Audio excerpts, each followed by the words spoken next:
Palisin, palayasin, panagutin, kulungin. Huwag nang pabalikin.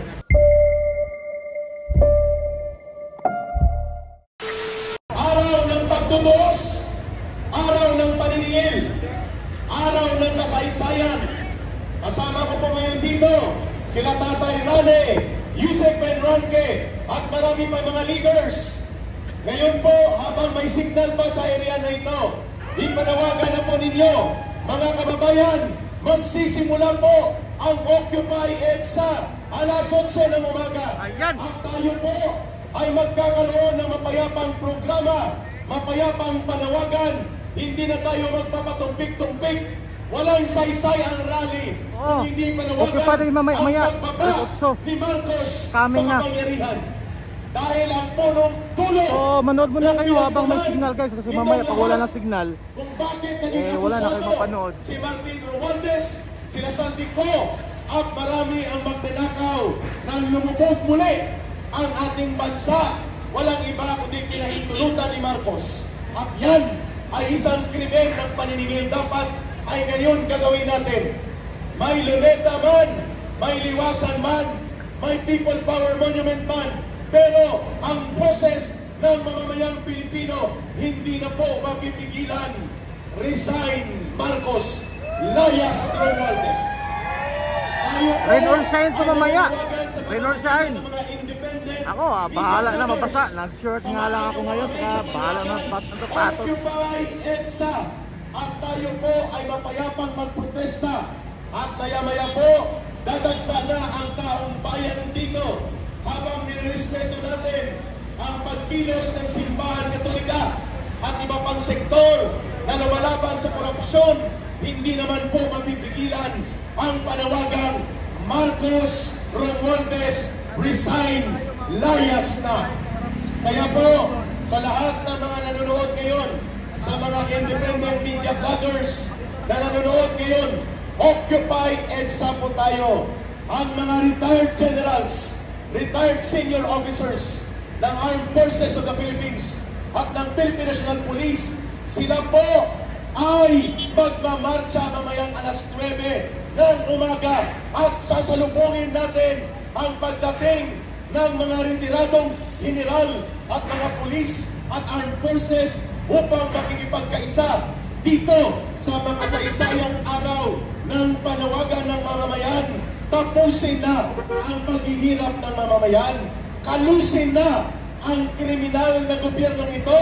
Papanagutin na at hatulan at parusahan na ang mga magnanakaw na pinangungunahan mismo ni Marcos. So mga kababayan, Occupy EDSA po tayo. Exactly 8 o'clock, mapayapa po tayong magpoprotesta. Mag-intablado tayo dito. At tayo naman po kung may mga darating na hindi na nanawagan ng Marcos resign pero mapayapa din po, ay papayagan natin silang sumama at mag-iisa sa atin.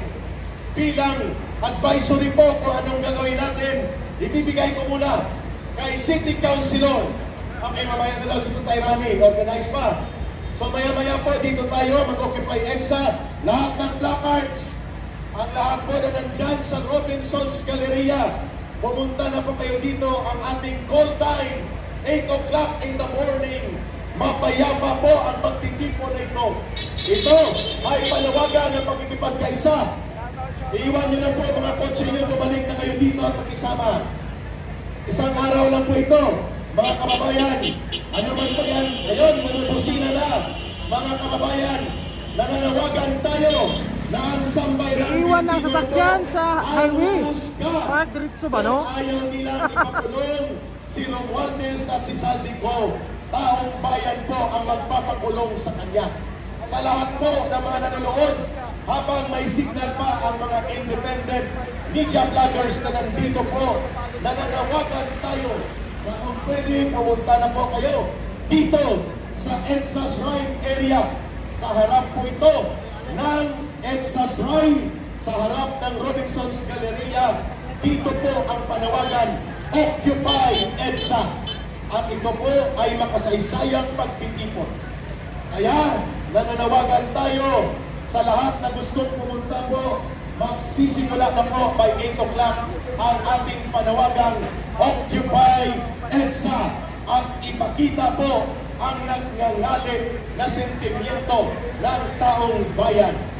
Habang nanonood sa inyong bahay at kayo po ay naghahanda, magdala po ng tubig, magdala po kayo ng mga skyflakes at kayo ay ipinapanawagan namin, kaisa niyo po kami.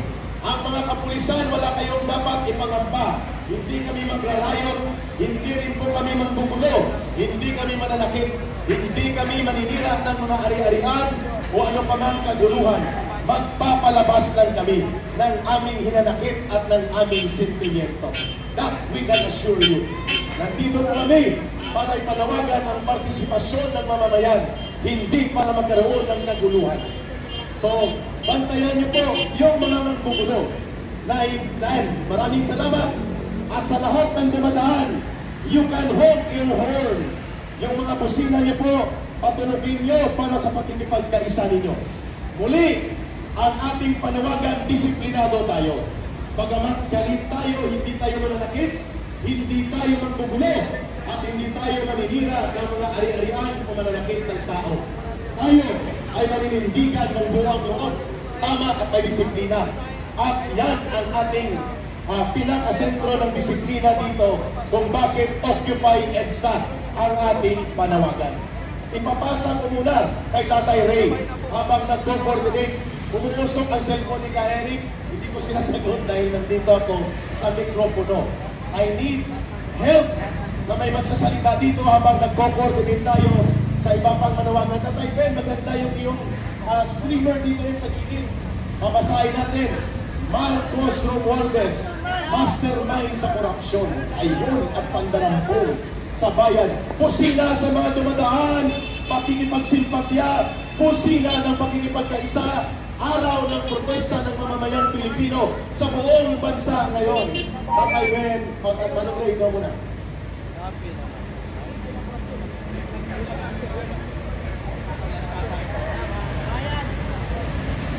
Tutuhin sa bawat pusong nagmamahal sa bansang Pilipinas at pumupukaw sa nag-aalap na damdamin ng pagkagalit ng mga mamamayan. Ang gobyerno mismo ang nagnanakaw sa kanyang sariling mamamayan. Ang gobyerno mismo ang nagpapalaganap na magkaroon ng korupsyon at pandaramo. At walang ibang sisigilin kung bakit namumulot at namumurakot ang gobyerno nito, kundi si Marcos mismo. Siya po ang masimuno ng lahat ng budget. Lahat po ng budget ay ginagawa. Pupunta daw yung dito eh. Ang mga magkagawa ang overtime. Kahit na may protesta, pina-overtime ng kapitalista. Kaya mag-ingay ang ating likod at umuusok ang alikabok. Okay. Mr. Purban, bumaba ka na dyan at sumama sa protesta. Hindi malulugi ang kapitalista kung isang araw. Mamaba ang mga manggagawa dyan. Mga kapwa namin Pilipino na mga manggagawa. Maglipo na kayo dyan. Hayaan niyo ang kapitalista. Hindi naman yan malulugig sa isang araw na protesta. Si General Taos ay nandito na po. At wini-welcome natin dahil marami pang generals. Si Foreman, umuusok, no? Mr. Police, pag ganyan ang usok, mag-occupy na kami ng kalsada. Inuusokan kami ng Foreman sa taas, eh. Ayaw niya mag-cooperate, no? Okay, mapayapan na mag-resort. Mga kababayan, kaibigan mo natin ang mga polis, hindi natin sila kalaban. Ayan, okay. Ito na sila, hindi natin sila. Para magkaroon ng symbolic action.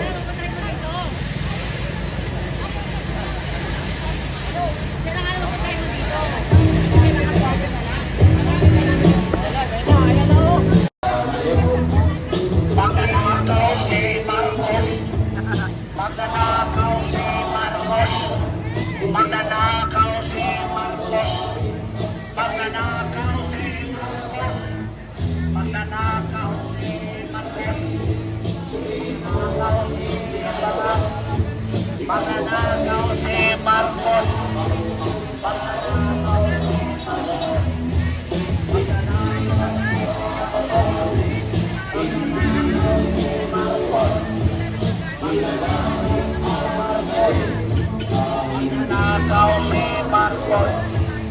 Magnanakaw si Marcos. Magnanakaw si Marcos. Magnanakaw si Marcos. Magnanakaw si Marcos. Magnanakaw si Marcos. Magnanakaw si Marcos. Magnanakaw si Marcos. Magnanakaw si Marcos. Magnanakaw si Marcos. Magnanakaw si Marcos. Magnanakaw si Marcos. Magnanakaw si Marcos. Magnanakaw si Marcos. Magnanakaw si Marcos. Magnanakaw si Martin. Magnanakaw si Marcos. Magnanakaw si Martin. Magnanakaw ang pinsan. Magnanakaw ang pamilya. Magnanakaw si Martin.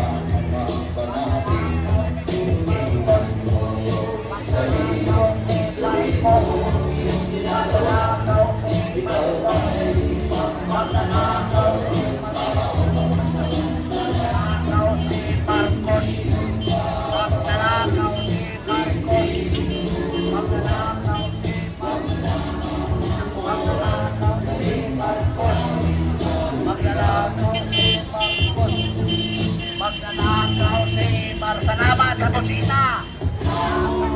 Marcos. Magnanakaw si Marcos. Magnanakaw si Marcos. Magnanakaw si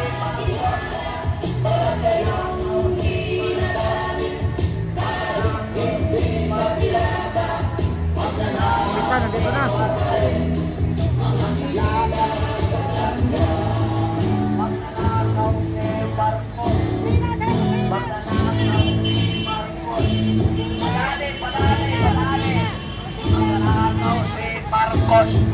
Magnanakaw. Busina lang kayo, busina. Busina lang kayo.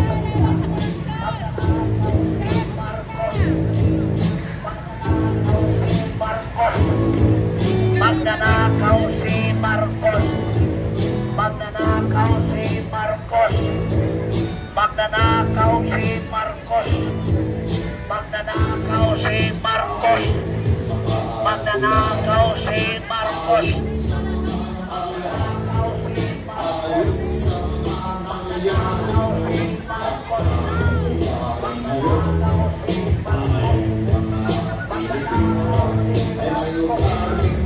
Magnanakaw si Marcos. Magnanakaw si Marcos. Magnanakaw si Magnanakaw si Marcos. Magnanakaw si Marcos. Magnanakaw si Marcos.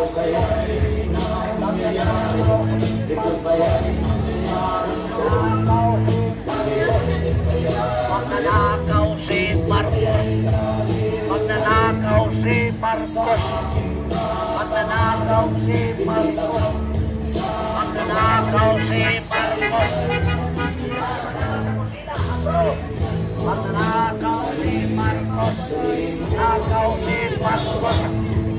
Magnanakaw si Marcos. Magnanakaw si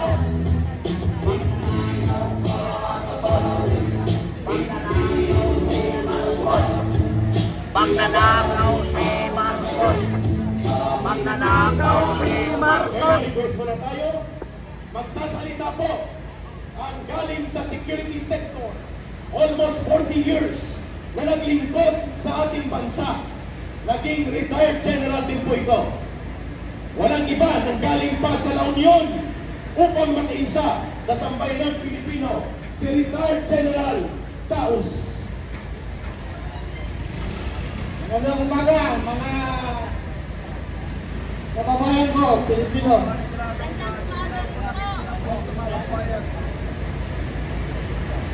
Ako po si General Juan Taus po, na naging Chief of Staff po sa DLG.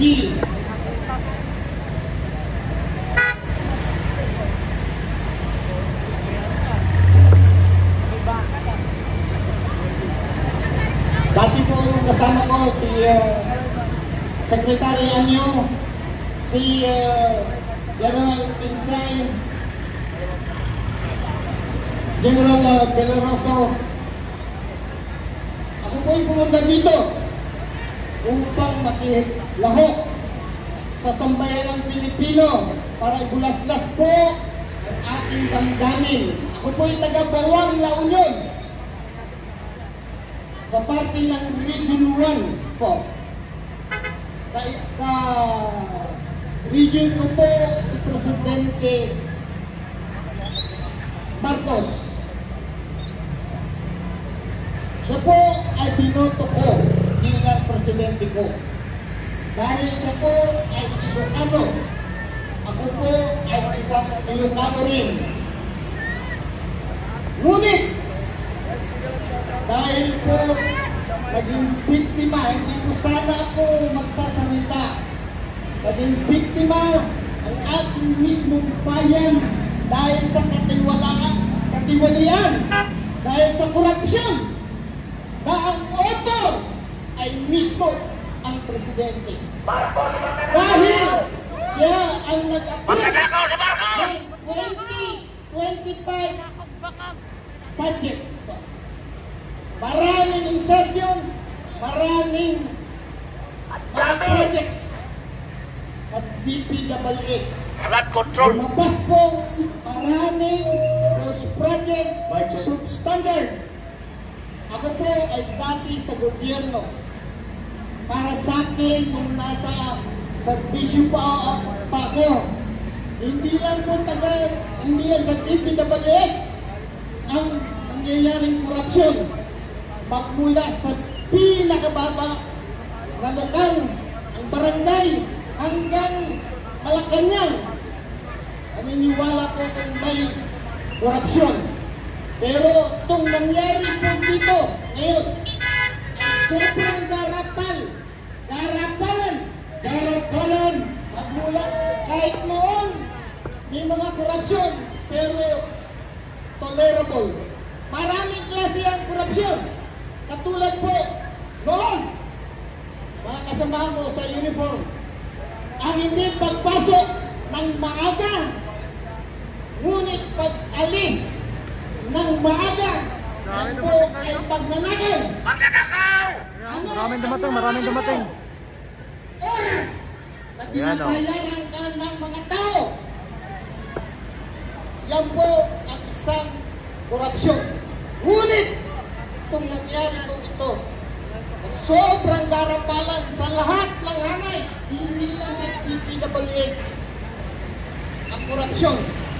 Sa lahat ng sangay, meron korupsyon. Hindi lang po na ibubulgar.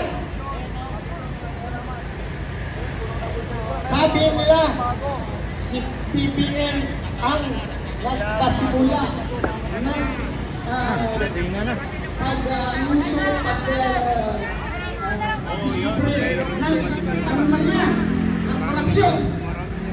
3 taon po siyang nanikpihan na presidente natin. Ngayon niya lang sasabihin, bakit nagkaganito ang ating gobyerno? Dahil siya ang magnanakaw. Sa amin, meron po tayong sinasabing command responsibility. Ikaw ang presidente. May sekretary ka, may undersecretary ka, may mga regional director ka. Lahat ang kanilang gawain na nakukonekta sa trabaho. Ikaw ay mapananagutan dahil ikaw ang pinaka-chief of staff. Ay, presidente, meron kang tungkulin na pangalagaan, kontrolin ang nasa baba sa iyo. Pwede mo silang kuridin. Sa amin, alam ko, ang ating mga kapulisan, ang ating mga kasundaluhan, ang other uniform force ay pinagampanan nila ang trabaho nila katulad ngayon. They serve the chain of command. Yes, that is your moral duty to observe the chain of command. However, kapag ang iyong superior ay hindi nagbibigay, hindi umaayon ang kanyang ginagawa sa konstitusyon, illegal ang binibigay niyang order, you don't have the moral duty to follow. Huwag sundin ng mga Wala kang nanakaw. obligasyon na sundin siya. Huwag na Pwede sundin mo ng pa mga nga siyang nanakaw. surayin at idimanda ang inyong immediate supervisor o kung sino man nakakataas. Only legal orders. Naging biktima Legal ang order. ating bayan. Kaya ako'y nagising. Hindi ko na matiis ang aking damdamin. Kaya ako po'y lumuwas. Tinawagan po ako ng dati kong mga kasamahan, si General Kinsay, na lumahok dito. Mabuhay ang mga Sabihin, retired general. ang katiwalaan ng gobyerno, itong administrasyon na ito, ang the worst administration. Mabuhay ang mga retired general. Maraming namatay dahil sa baha. Maraming mga properties na nasira dahil sa baha, dahil sa kagagawan ng mga korap na opisyal.